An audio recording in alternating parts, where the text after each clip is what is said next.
Aujourd'hui, on va aborder un nouveau sujet grammatical, à savoir l'emploi des temps du passé.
Voilà, ici vous avez une partie du tableau des modes et des temps.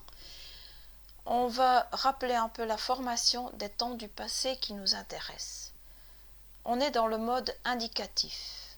D'abord, dans la colonne des temps simples, l'imparfait, c'est un temps simple, vous avez une forme verbale. Tout de suite, je vous explique encore une fois la formation de l'imparfait. Dans la colonne des temps composés, la troisième colonne, on va utiliser le passé composé et le plus que parfait. La formation est très simple. Pour les deux temps, vous avez chaque fois avoir ou être au temps simple, c'est-à-dire au temps qui se trouve juste à gauche dans la colonne, dans la deuxième colonne, plus participe passé.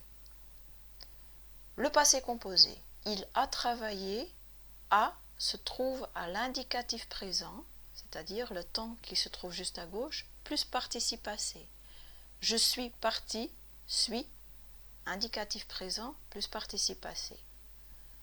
Pour le plus que parfait, même système de formation, mais maintenant vous mettez l'auxiliaire à l'imparfait, c'est-à-dire le temps qui se trouve juste à gauche. Il avait travaillé, j'étais parti.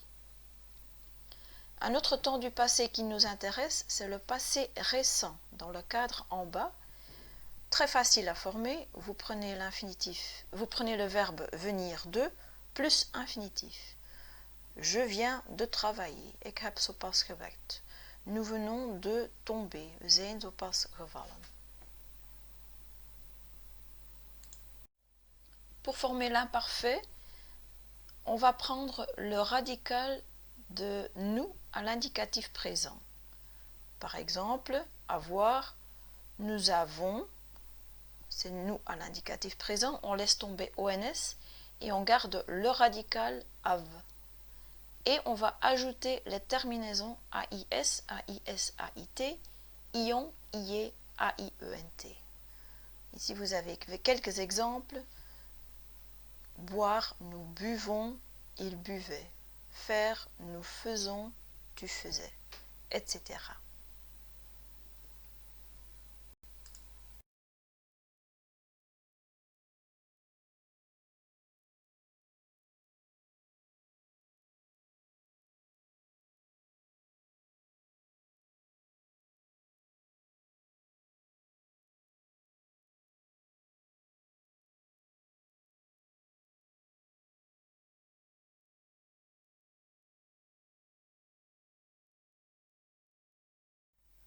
Attention pour l'imparfait, il y a quelques formes spéciales.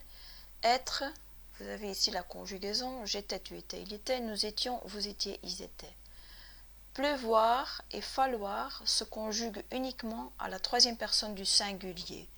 Ce sont des verbes impersonnels. Il pleuvait, il fallait. Attention aussi pour les verbes en YER, comme par exemple envoyer. Donc on prend l'indicatif présent nous, nous envoyons.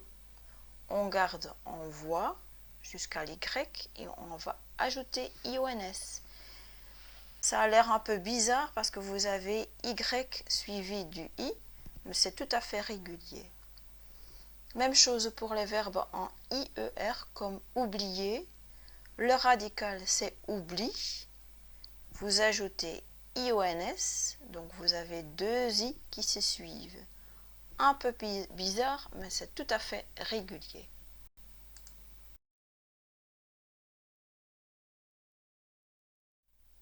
Donc jusqu'ici, on a regardé la formation des temps du passé. Maintenant, on va se concentrer sur l'essentiel. Comment est-ce qu'il faut employer ces temps du passé? Je commence par deux séries de phrases. Dimanche soir, ils ont invité des amis. Le prof a éternué 6 fois de suite. Éternuer, niesen. Tous les jours, il regardait la télé. J'allais souvent à la plage. Dans les deux premières phrases, on emploie le passé composé. Quelle est la différence entre les deux premières phrases et les deux phrases suivantes? Alors, pour le passé composé, on utilise le passé composé pour une action qui se passe une seule fois. Dimanche soir, c'est une seule fois. Ils ont invité des amis. Ou bien pour un nombre limité de fois. Een beperkt aantal keren. Le prof a éternué 6 fois de suite. C'est limité, 6 fois. On va utiliser l'imparfait pour exprimer une habitude, une répétition. Gewoonte of een herhaling. Tous les jours. Souvent. Ce sont des expressions de temps qui indiquent qu'il s'agit d'une habitude ou d'une répétition. Un deuxième emploi du passé composé ou de l'imparfait. Deux premières phrases. Il a plu tout l'après-midi. Il a habité à Bruxelles pendant 1 an. On emploie le passé composé. Quelle est la différence avec les trois autres phrases? Il pleuvait sans cesse. Sans cesse, onophoudelijk. Je lisais un livre. Il habitait près de la gare. Donc dans ces trois phrases, on emploie l'imparfait. Pourquoi cette différence? Dans les deux premières phrases, on emploie le passé composé parce que la durée est limitée. Tout l'après-midi, c'est limité dans le temps. Pendant 1 an, vous savez aussi combien de temps ça dure. Et l'action est terminée. Dans les trois autres phrases, la durée n'est pas précisée. Il pleuvait sans cesse, mais vous ne savez pas combien de temps. Je lisais un livre. Combien de temps? On ne le sait pas. Il habitait près de la gare. On ne sait pas combien de temps. Donc la durée n'est pas précisée et l'action n'est pas terminée.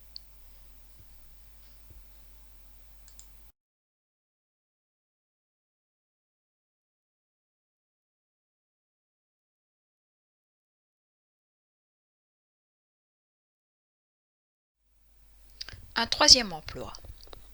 Première phrase. Il est entré, il a crié quelque chose et il est sorti. On emploie le passé composé. Il faisait beau, il était minuit, il portait un costume. La classe était vide. Il était avare, gierig. Il était malade. Je lisais un livre. Quelle est la différence entre ces deux types de phrases? Première phrase, ce sont des actions successives, c'est-à-dire des actions qui se suivent l'une après l'autre, opeenvolgende handelingen. Le récit, l'histoire avance, ça continue. Vous pouvez ajouter d'abord, ensuite, finalement. Par exemple, d'abord il est entré, ensuite il a crié quelque chose et finalement il est sorti. On emploie l'imparfait pour décrire un état, un toestand ou une description. Vous décrivez le décor, des vêtements, le temps, toutes sortes de choses, mais le récit l'histoire n'avance pas. C'est la grande différence. L'histoire avance, passé composé. L'histoire n'avance pas, c'est une description. On emploie l'imparfait. Quatrième emploi du passé composé et de l'imparfait. Quand maman est arrivée, ses fils dormaient devant la télé. Quand ma mère travaillait dans la cuisine, je lisais des livres. Il s'agit chaque fois d'une phrase composée, c'est-à-dire vous avez dans chaque phrase deux phrases, samengestelde zin. Dans la première phrase, vous avez un passé composé, est arrivé, et un imparfait, dormait. On va utiliser le passé composé pour exprimer le fait principal, ce qui se passe et qui est le plus important, l'action principale. Il faut vous imaginer cette scène. La maman arrive dans le salon et il y a les fils qui dormaient devant la télé. Donc en fait, ces fils qui dormaient, c'est un peu le décor, c'est la description, et l'action principale, c'est la maman qui arrive. Donc, passé composé pour le fait principal. La deuxième phrase, c'est un peu différent parce que vous avez deux fois un imparfait. C'est aussi une phrase composée, mais les deux actions sont simultanées, c'est-à-dire gelijktijdig. La mère travaille dans la cuisine et moi je lis des livres en même temps. Donc il n'y a pas de fait principal comme dans l'autre exemple. Donc fait principal, passé composé, si vous avez une simultanéité, une gelijktijdigheid de deux actions, vous employez l'imparfait. Jusqu'ici, on a parlé du passé composé et de l'imparfait. Maintenant, on va se concentrer sur le plus que parfait. Dans la phrase, vous avez un passé composé et un plus que parfait.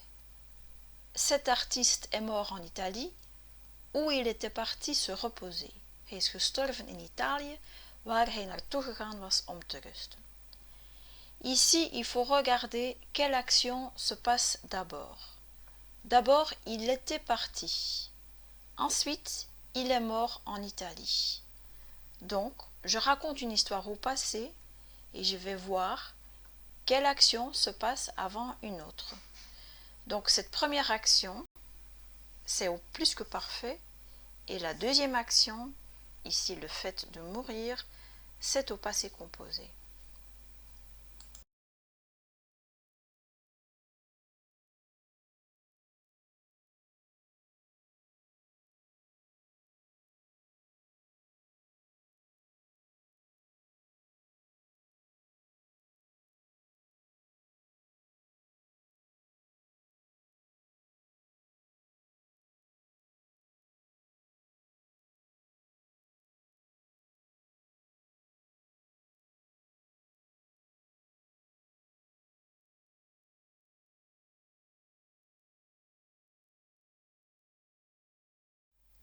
On a encore un dernier temps du passé, mais celui-là, il est très facile à utiliser, le passé récent.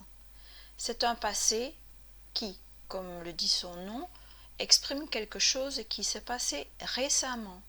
Dat heel in het recent verleden is gebeurd. Je viens d'acheter un pull en ligne. Je viens d'acheter, ik heb zo pas gekocht. Donc vous avez chaque fois la nuance de zo pas, zo net. La formation est très simple, venir de plus infinitif.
Un petit exercice pour voir si vous avez bien compris.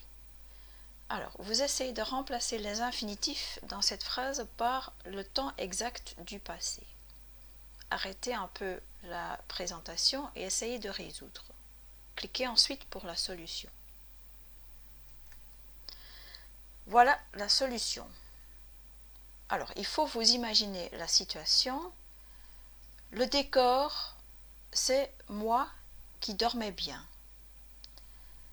Il y a une action principale à un moment précis, c'est le réveil qui a sonné, donc passé composé.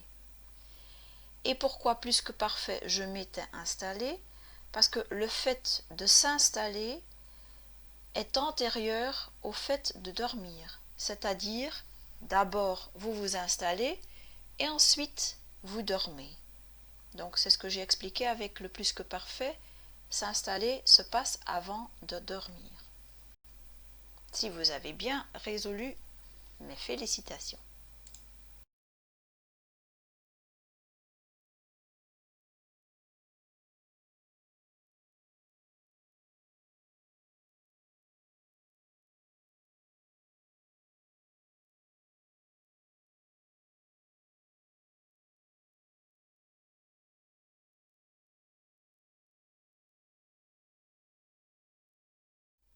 Ici, vous avez encore un schéma qui résume l'essentiel. Vous avez le même schéma dans un autre document, mais avec des exemples. Mais ici, c'est donc vraiment l'essentiel. Donc d'abord, on va opposer ou mettre un temps à côté de l'autre, le passé composé à côté de l'imparfait, parce qu'il faut voir ces deux temps ensemble. Le passé composé, il faut toujours avoir en tête que c'est un récit, une histoire qui avance, tandis que l'imparfait, c'est le récit qui n'avance pas. Donc le passé composé, on l'emploie pour une action qui se passe une seule fois ou un nombre limité de fois, ou pour une action précise. L'imparfait pour une amplitude, une répétition. Pour le passé composé, la durée est limitée dans le temps. L'action est terminée. L'imparfait, la durée n'est pas précisée. Vous ne savez pas combien de temps quelque chose dure. L'action n'est pas terminée et se prolonge dans le passé. Loopt dus verder in het verleden. Troisième cas, on emploie le passé composé pour des actions qui se suivent. Le récit avance, on peut ajouter d'abord, ensuite, finalement. Par contre, on emploie l'imparfait pour décrire quelque chose, pour montrer un état, un toestand. L'histoire, le récit n'avance pas. Et puis, quatrième emploi, dans une phrase composée, on emploie le passé composé pour un fait principal. Si on doit exprimer la simultanéité, on emploie l'imparfait. Et donc, on a encore le plus que parfait, c'est pour une action qui se passe avant une autre action au passé. C'est ce que j'ai expliqué avec l'exemple. Et le passé récent pour exprimer un événement qui s'est passé très récemment, vrij recentelijk.